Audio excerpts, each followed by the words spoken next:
აჭარიდან რომ მოვდივარ ხორჯუმიდან, წელიწადში 2-ჯერ, 3-ჯერ, ზოგჯერ 4-ჯერაც მიწევს ჩამოსვლა ჩემს მქარგველ და მქსოվել ქალებთან. და ამ ხრიდან ვრუნდებით ყოველთვის. აქ ძალიან ცუდი გზა იყო, ახლა კარგი გზა გაუკეთებიათ და სრიალით ჩამოვედით.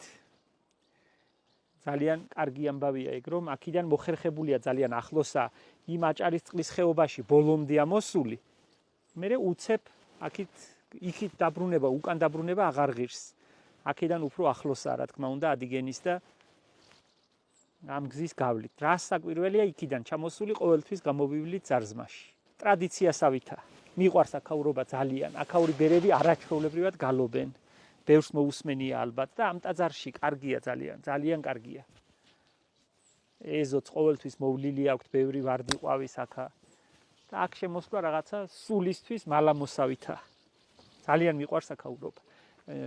თუ კი დრო ისია რომ ღამი არა, ამის გადმოვლას ყოველთვის დღისით ვცდილობს და თუ კი ბნელი არა, აუცილებლად შემოვივლით.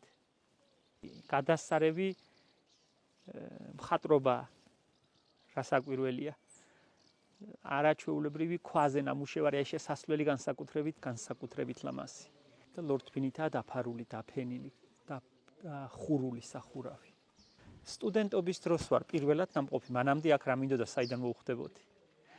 ბორჯომში ვქონდა პრაქტიკა ჩვენ ბიოლოგებს და იქიდან ვენერა ინგოროყვამ ჩვენმა პრაქტიკის ხელმძღვანელმა აქ წამოგვიყვანა. პირველად მაშინ ვიყავი და მაშინ შემიყვარდა აქაურობა. ჯიშის სახელი არ ვიცი, მაგრამ ინგლისურ ვარდს გავს.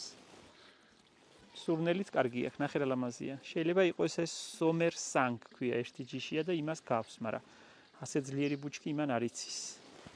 ნახე რა კაი ვენახი აქვს აქ მამებს. რა ჯიში არ ვიცი, რაღაცა განსაკუთრებული იქნება, იმიტომ რომ ტევანზე ეტყობა კარგია. კარგად ასხია და გაფურჩქნილიც კარგად აქვთ.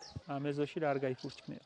კარგია, მადლი ტრიალებს. შიდების ნახე როგორ რა უნდა იყოს ეს შიდ მერცხლებს გვანან. მერცხლები არიან, ნახე, როგორ დატრიალებენ.